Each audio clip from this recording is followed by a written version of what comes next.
విద్యార్థికులు సైతం ఉగ్రవాదానికి ఆకర్షితులై విధ్వంస కార్యకలాపాల్లో పాల్గొనడం నివ్వెరపరుస్తుంది. ఢిల్లీ ఎర్రకోట సమీపంలో ఆత్మాహుతి దాడికి పాల్పడిన doctor Umar un Nabi ఈకోకు చెందినవారే. Social media ద్వారానే ఆయనకు ఉగ్రవాదులకు చేరువైనట్లు తెలుస్తుంది. ఉమర్ నబీ పేలుడుకు వారం ముందు నుంచి తన ప్రణాళికలు అమలు చేస్తూ వచ్చాడని ఎన్ఐఏ దర్యాప్తులో వెల్లడైంది. తాను చేస్తున్నది ఆత్మ బలిదానమని సమర్థించుకుంటూ ఉమర్ తీసుకున్న సెల్ఫీ వీడియో వెలుగు చూస్తుంది. ఆత్మాహుతి దాడిని అందరూ తప్పుగా అర్థం చేసుకుంటారని, వాస్తవానికి అదొక బలిదాన ఆపరేషన్ అని ఆ వీడియోలో చెప్పుకొచ్చాడు. ఎర్రకోట సమీపంలో జరిగిన కారు బాంబు పేలుడు వెనుక అసలు నిజం దేశ ప్రజలను నివ్వెరపరుస్తోంది. జాతీయ దర్యాప్తు సంస్థ అధికారులు ఈ కేసును లోతుగా దర్యాప్తు చేస్తున్న కొద్దీ కొత్త నిజాలు వెలుగు చూస్తున్నాయి. కారు బాంబు పేలుడు ప్రమాదవశాత్తు జరగలేదని, ఉద్దేశపూర్వక ఆత్మాహుతి దాడి అని ఎట్టకేలకు నిర్ధారణ అయింది. ఈ ఘటనలోని ప్రధాన నిందితుడు డాక్టర్ ఉమర్ నబీ తోటి ఉగ్రవాదుల అరెస్టులతో తాను కూడా పట్టుబడతానన్న భయంతో పారిపోతుండగా పేలుడు పదార్థం పేలిపోయిందన్న వాదనలో నిజం లేదని తేలిపోయింది. కారు బాంబు పేలుడుకు కారణమైన ఉమర్ నబీ ఆ పేలుడు గురించి మాట్లాడుతున్న వీడియో వెలుగు చూసింది. ఆ వీడియోలో అతను ఆత్మాహుతి దాడి గురించి ప్రస్తావించాడు. ఆత్మాహుతి దాడిని అందరూ తప్పుగా అర్థం చేసుకుంటారని, వాస్తవానికి ఇదొక బలిదాన ఆపరేషన్ అని, మరణానికి భయపడొద్దని రెచ్చగొట్టేలా ఉమర్ వ్యాఖ్యానించారు. నవంబర్ 10న ఢిల్లీలోని ఎర్రకోట మెట్రో స్టేషన్ సమీపంలో జరిగిన కారు పేలుడు వల్ల 15 మంది మరణించగా 30 మందికి పైగా గాయపడ్డారు.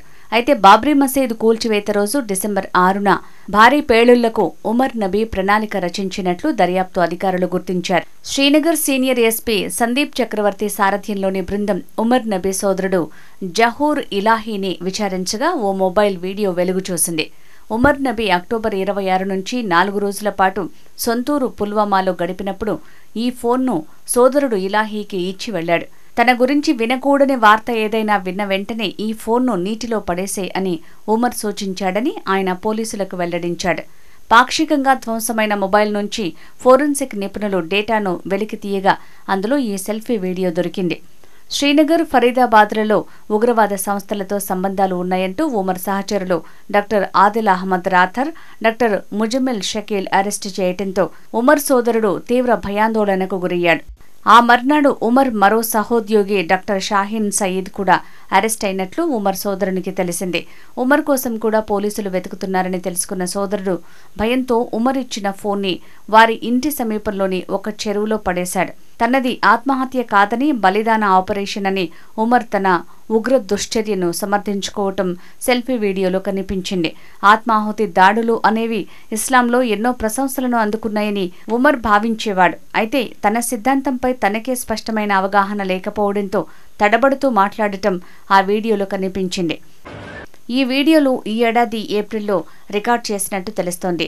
ఉమర్ ఐఎస్ఐఎస్, ఆల్ ఖైదా ఉగ్ర సంస్థలు గతంలో జరిపిన ఆత్మాహుతి దాడులకు సంబంధించిన వీడియోలను విపరీతంగా చూసేవాడని ఫోన్ డేటా విశ్లేషణతో తేలింది.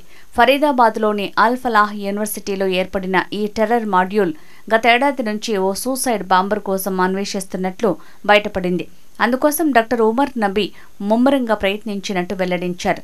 ఈ కేసులో అరెస్టైన నిందితుల విచారణలో ఉమర్ ఓ కరడుగట్టిన ఉగ్రవాది అని, తమ కార్యకలాపాల కోసం ఓ ఆత్మాహుతి బాంబర్ అవసరమని అతడు చెప్పినట్టు తెలిసిందే.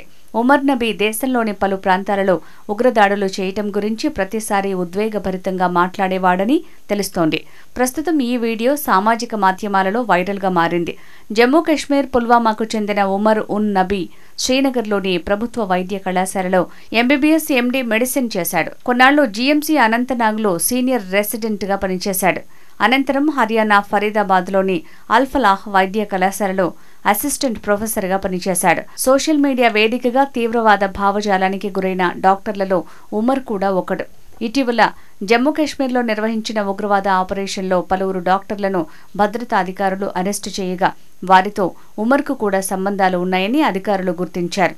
అరెస్టైన డాక్టర్ ఆదిల్కు ఉమర్ సన్నిహితుడని, గతంలో వీరిద్దరూ అనంతనాగ్లో కలిసి పనిచేసినట్లు తేలింది. ఉమర్ నబీ దేశంలోని పలు ప్రాంతాలలో ఉగ్రదాడులు చేయటం గురించి ప్రతిసారి ఉద్వేగభరితంగా మాట్లాడేవాడని తెలుస్తోంది. మరోవైపు ఎన్ఐఏ అధికారులు ఫరీదాబాద్ సమీపంలో ఉమర్ నివసించిన ఇంట్లో ఒక ల్యాబొరేటరీని కనుగొన్నారు.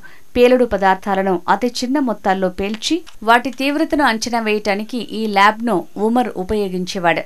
ఎర్రకోట వద్ద పేల్చిన బాంబును ఇదే ల్యాబ్లో ఉమర్ తయారు చేసినట్లు దర్యాప్తు అధికారులు భావిస్తున్నారు. రసాయనాలను పరీక్షించటం మొదలు ట్రిగ్గర్ మెకానిజంపై పట్టు సాధించేదాకా అన్నీ ఈ ల్యాబ్లోనే ఉమర్ నేర్చుకున్నట్లు తెలుస్తోంది.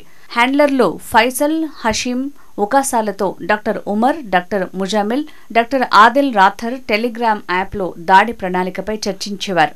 డాక్టర్ ఆదిల్, ముజమిల్తో కలిసి దాదాపు 2 ఏళ్ల నుంచి అమోనియం నైట్రేట్ వంటి పేలుడు పదార్థాలను అతడు సేకరిస్తున్నట్లు సమాచారం. వీటిని ఉపయోగించి పాక్కు చెందిన జైషే మహమ్మద్ ఉగ్ర సంస్థ కోసం దేశవ్యాప్తంగా దాడులు చేసేందుకు సన్నాహాలు చేసినట్లు దర్యాప్తులో తేలింది.